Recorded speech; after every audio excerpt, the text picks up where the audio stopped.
Market Journal, television for agricultural business decisions, is a presentation of the University of Nebraska-Lincoln's Institute of Agriculture and Natural Resources. Promotional support is provided by the Nebraska Farmer Magazine.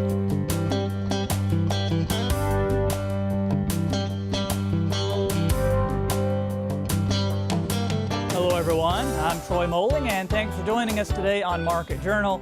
Hey, it is our last show of February. Glad you're able to spend a little bit of your day with us. We've got lots to tell you about on today's show. And we're going to start things off today by taking a look at what's making news in the markets. During USDA's annual Ag Outlook Forum, they forecast 2021 corn plantings at 92 million acres and soybeans at 90 million acres. That would be the largest ever combined plantings for the two crops. North Dakota State University's Frayne Olson joined me to discuss those numbers and what has already been a tremendous year for corn and soybeans. Yeah, I guess they're not terribly shocking numbers. I know when I kind of put my estimates together before the report came out, I was looking at maybe a little bit more soybean acres. I think the corn numbers that USDA came out with very similar to what I was expecting to see. I think we might see a little bit of an increase in the soybean acreage. Now, one of the things I want to remind everybody is for the final plantings numbers, I think those will be relatively close. But on March 31, we're going to get the prospective plantings report, and I do think we'll probably see a little heavier shift to soybeans, but then some adjustments after that, and we'll probably come into more of a typical balance.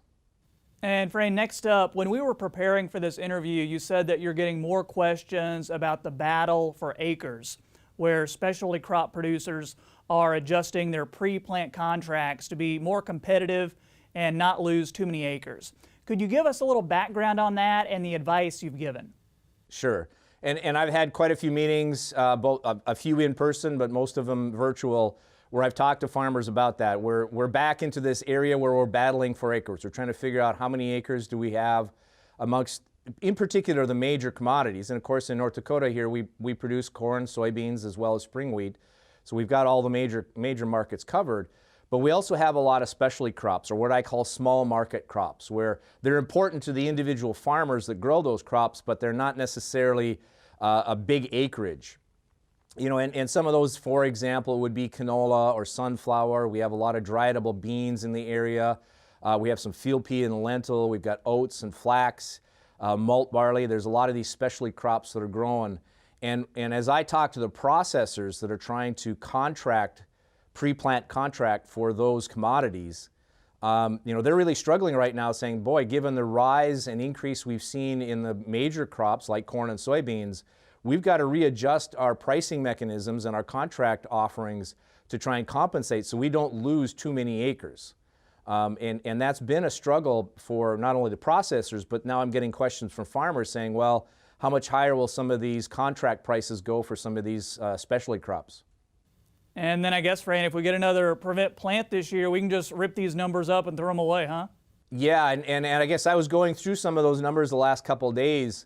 Because there's a question coming up, where are we going to find all these acres? If we have a slight increase in winter wheat, if we hold the spring wheat acres, if we have this rebound now in soybean acres, a slight increase in corn, cotton is looking at a flat to slightly increased cotton acreage, where are all these acres coming from? And I remind everybody, in 2020, we had a pretty large prevent plant year nationally. And in particular in this area, just in North Dakota, we had about 3 million acres of prevent plant.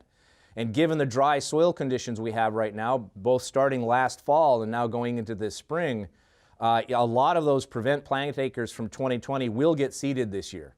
And then you think about the prairie pothole region that extends from North Dakota, South Dakota, and parts of northwest Iowa.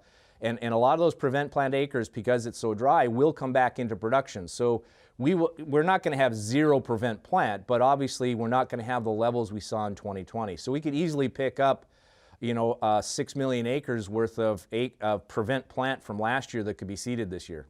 Okay, let's switch gears now and talk about harvest progress in South America.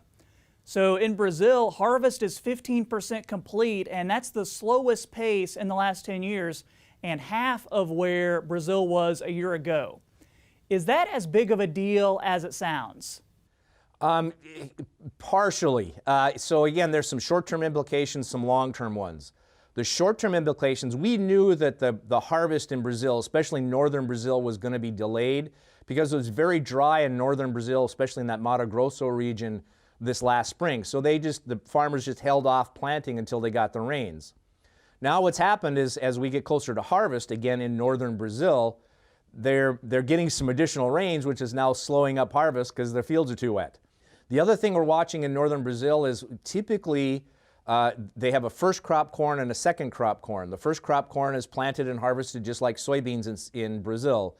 The second crop corn, which is actually the larger crop, the safrinha crop, is planted after the soybeans have been harvested, especially again in the Mato Grosso growing region. So the harvest delays in soybeans are now causing some issues for replanting corn for their second crop safrinha. And that might have a longer term impact on corn prices globally, depending upon how quickly they can get back in the fields and get those corn acres planted. When we get into central and southern Brazil, they haven't quite started harvest yet, but their yields are expected to be much better. So if you look at the average yield across the whole whole country of Brazil, they're going to have a pretty typical or average yield across the whole country. And finally, Frayne, I want to get in a viewer question this week. Looking down the line, this viewer wants to know your thoughts on how a summer drought in the Midwest might impact corn prices. Any thoughts on that one? Yeah, and that's something obviously we're watching very closely. Again, if you use the drought monitor maps as a proxy, the central part of the U.S. In the plain states are very dry. You get into northwest Iowa, they also have some very, very dry conditions. It really hasn't moved into southeastern Iowa or into Illinois or Indiana, the eastern corn belt yet, but the western corn belt is dry, which means we're really going to be living rain shower to rain shower most of the summer. So the weather forecasts are going to be very important. I think we're going to have considerable volatility in both the corn and the soybean markets because our ending stocks number, especially for soybeans, is so tight. So we're putting a lot of pressure and really relying on a very good 2021 crop to be able to help rebuild some of those reserves. So I think we're going to have some, the weather forecasts as usual are going to be watched very closely this year, and it could have a substantial impact on both corn and soybeans.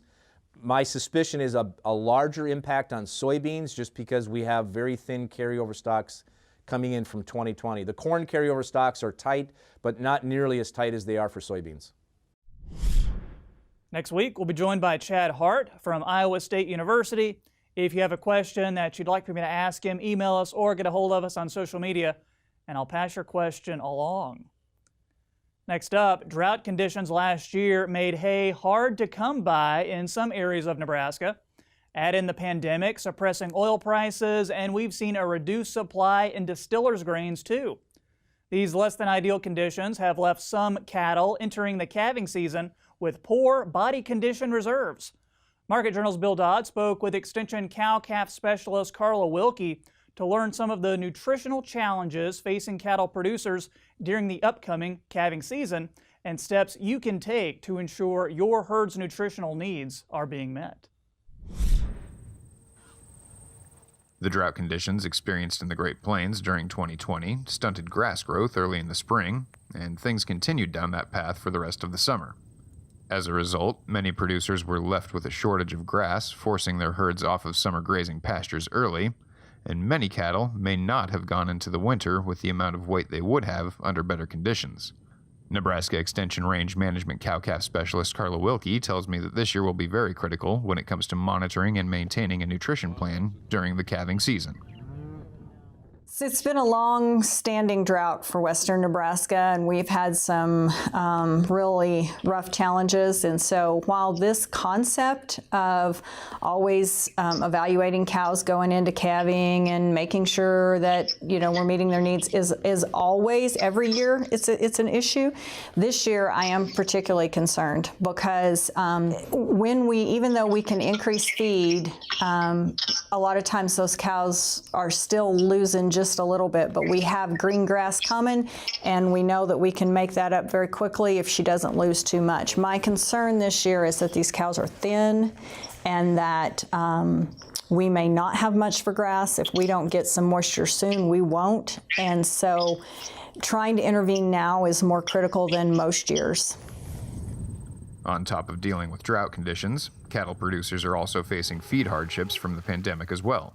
With depressed oil prices came an inevitable shock to ethanol production, and congruently, a shortage in distillers' grains. While there is typically an expected shortage in the fall as newer calves go into feedlots, this year it's been a consistent problem for much longer than usual. We've had that shortage prior to that this year. We've had that shortage certainly during that time frame, and we're kind of dealing with that now. Corn prices have gone up, and so the price that the ethanol plants then have to pay for corn is higher, and then that reflects on distillers' grains prices as well. So a shortage plus an increase in price has made that a little more difficult for our cow-calf producer this winter. Distillers' grains are a supplemental staple for many producers in the region and will make a terrific protein supplement. However, Karla warns me that some producers may make the mistake of assuming that increasing protein supplementation previously fed during gestation will meet the needs of a lactating cow, when in fact, they're not meeting the optimal energy requirements. So a gestating cow, just a pregnant cow that's not lactating, has a fairly low energy requirement, and providing a protein supplement that a lot of that protein is digested in the rumen, providing a source of nitrogen for the microbes in the rumen, allows the microbes to digest poor quality forage enough to meet the energy needs of that gestating cow. Just increasing that protein source once she hits lactation doesn't actually increase the energy enough in the diet to meet her needs. So she still has that protein need that she had in gestation, and actually has a higher protein need now for lactation, but she also has a much higher energy need. While this may not be your first calving season, there may be some first-year calf heifers entering lactation. When dealing with some of the problems presented with a lower quality forage diet, producers would do well to pay closer attention to those cattle in particular. So she has that issue. The young cow has this energy need of lactation, but she's also growing, and so she has higher nutrient requirements anyway. And then if she comes into that second breeding season thin and still trying to grow and trying to take care of the calf she already has, the likelihood that she will cycle and breed back on time are kind of slim. So we always need to be very conscious of the first calf heifer and her needs between that first lactation and that first rebreeding. But this year it may be especially critical because all of our feed resources are tight, our quality may be low, and we may be already pushing the envelope a little bit on how thin our cows are. With many producers gearing up for calving season, Karla tells me now is the optimal time to assess the BCS of their cattle and analyze their feed for nutrient quality in order to create an optimal diet during calving season that will prevent BCS loss in cattle that may not have the excess BCS to spare in such a dry year. And so it's much easier to put some weight on cows when their requirements are low. And as opposed to once lactation starts, then it's very difficult to play catch up with that cow. And so now is a good time to assess the body condition score, making sure that we don't let hair coat or gut fill impact that score. If those cows are thin, then we can make adjustments easier now than later. Having that feed tested is going to be critically important because we need to know if that hay is very poor quality and we're behind, then that's going to cost us cows getting bred. And if it's better quality than we thought and we're overfeeding it, it's expensive because this year all of our feed resources are expensive. In a year hampered by a pandemic and drought conditions, with less than optimal conditions, some producers may have had to cut some corners in order to make do. However, calving season is no time to be lenient when it comes to nutrition. Reporting for Market Journal, I'm Bill Dodd. Thanks, Bill. Great information for our cow-calf producers. And remember, if you have any questions regarding nutrient requirements for your animals, you're encouraged to reach out to your local extension office. And sticking with the cattle theme, livestock producers already weathering the storm of COVID disruptions and a historically brutal winter can add higher feed costs to the list. They're getting squeezed by the highest corn and soybean prices in 7 years. That's resulted in an average increase of 30% or more to keep those herds fed. University of Missouri Ag Economist Scott Brown joined me to discuss ways to manage those higher feed costs and pricing opportunities through 2021. There are a lot of things that are moving in the right direction for us, I think, Troy. You look at the supply side and take year-to-date slaughter for a minute. Cattle slaughter down 5.5%, hog slaughter down 4.6%. That's a very different situation than we were in much of 2020. And so supplies are slowing down. I think weights are getting in better shape for us in both cattle and hogs. We're not back to previous year levels yet, so we still have to worry about those weights. But by and large, we're in much better stead on the supply side. And as you allude to, I think there's some great demand opportunities coming for us. Then, Scott, when we look at the export side of things, looks like good opportunity there for beef in particular. Yeah, absolutely. And I want to remind us, so I think it's too easy to talk about China right away, and I don't want to downplay the role China can play. You know, we've been seeing weekly beef shipments to China in that 1,500 metric tons a week, which is much more than we would have seen, yet still a pretty small drop in the bucket. So I don't want to downplay China. However, there's other things at play here, I think, on export markets. Number one, just the recovery of a number of countries from COVID-19, or at least beginning the recovery. I think that equates to some stronger beef demand. You look at Mexico, Canada, even South Korea. I think we saw some periods of time where we saw stronger beef demand. And I say that has a lot to do with just recovery or beginning of recovery from COVID-19. And let's not forget the dollar has certainly weakened relative to where it was March of 2020. And that makes our products less expensive to other customers around the world, and I think could just drive demand higher. Now, I'll come back to close on China here to say the Chinese want a lot of U.S. beef from us in 2021. That will pull prices higher. And, you know, I feel like producers are going to take good news anywhere they can get it, because you've got the higher feed input costs due to that grain rally, and that's just making margins so much tighter. Is there any type of strategy that producers can have here? Well, I often tell them they should have bought their feed back on August 1st of 2020, Troy. That's the really good strategy. My hindsight's good, I guess I will say. But however, to where we sit today, number one, I remind them two things here. Number one, supplies of crops got shorter here in the United States as what we put in the bin last fall continued to dwindle as yields weren't as good as we anticipated. So the supply side's at play. On top of that, strong demand from China. Some of that's related to the regrowth of their hog inventory. So we have both supply and demand that's driving these higher prices. For me, for risk management for livestock producers, you know, we're going to start to see acreage estimates. USDA gave us 92 million acres of corn and 90 million acres of soybeans to be planted this year. I think some of those could at some point make markets for corn and soybeans move lower. I think we just want to be able to take advantage of those opportunities. At the same time, once we get out into June or July and we start to see what this crop's beginning to look like, if it looks like a good crop, that may give us some opportunity to do some price risk management on feed costs. At the same time, if we get out in June and July and we have another very tight or tough yield year coming, we don't want to be caught as livestock producers not being prepared for that outcome as well. So a lot of volatility with what are 1.5 billion bushels of corn ending stocks according to USDA at the end of this year, and 120 million bushels of soybeans. And Scott, let me get a question in about the cattle on feed report that came out at the end of last week.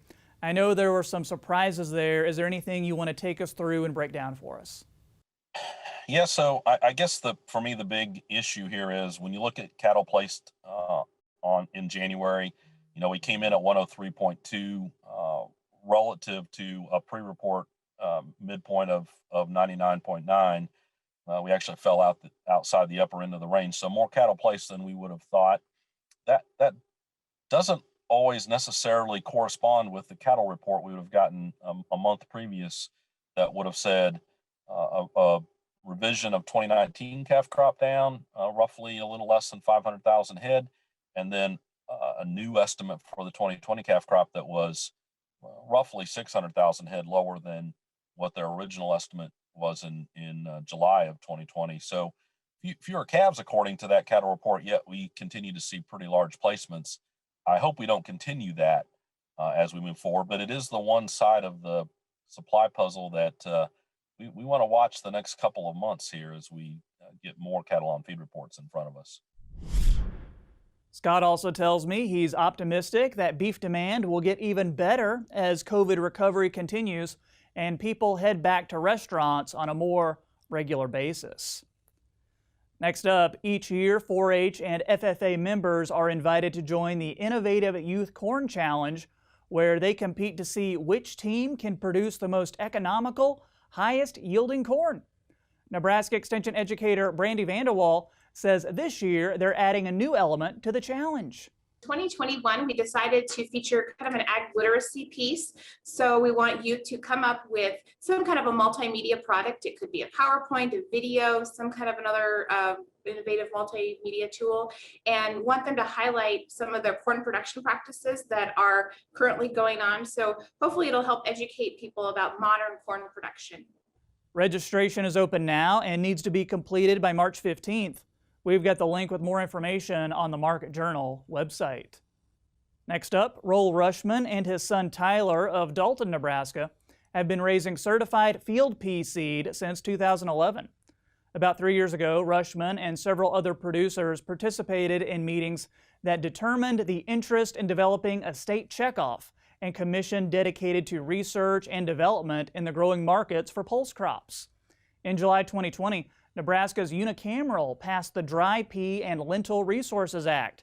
That established a 5-member Nebraska Dry Pea and Lentil Commission. You can read more about these efforts on behalf of the growing number of Nebraska pulse crop growers in the February Nebraska Farmer. Time now for weather with Nebraska Extension Ag Climatologist and Market Journal Chief Meteorologist Al Dutcher. Al, we are out of the deep freeze and we are looking forward to a new month as well. What's the forecast say? Well, Troy, we actually had a fairly decent week. Temperatures warmed up enough. We got a pretty significant snow melt across the region. A lot of it got into the soils where the heaviest snowpack was. We didn't have a deep frost there. Further north, of course, we did have the frost, and a lot of that was runoff. But overall, we didn't see much in the way of significant rises in our rivers.